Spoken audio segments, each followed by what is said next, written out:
আসলাম আপনাদের মাঝে। আহ, সাতক্ষীরা শহরের খুব কাছের একটি এলাকা বাকালে আমাদের খুব কাছের একটি ছোট ভাই সামিউল রাব্বি অনেক, তার বাসায় আসলাম ইফতার পার্টিতে। তো তার বাড়ির এরিয়াটা অনেক সুন্দর, সাথে মেন রোড, আর অপোজিটে আছে তাবলিগ জামাতের মার্কাস মসজিদ। বাকাল চেকপোস্টে, সরি, এখানে একটা বাকাল ডাকঘর আছে। তার বাসার রোডটাই, আমরা তার বাসার দিকে যাচ্ছি ইফতার পার্টিতে।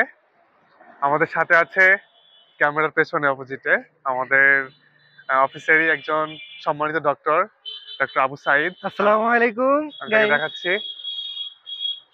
আসসালামু আলাইকুম।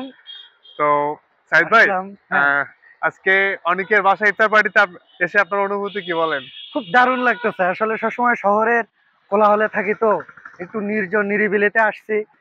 আর জানেন তো, সারাদিন রোজা ছিলাম, রোজা থাকার পরে এখন ইফতারির সময় হয়ে যাচ্ছে আস্তে আস্তে। পেটে ক্ষুধাও আছে, পানি পিপাসাও আছে।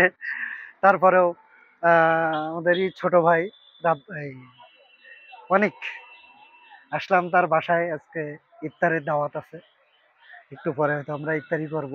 এবং নতুন বাসাও করছে, বাসাটাও একটু দেখা হবে। হ্যাঁ,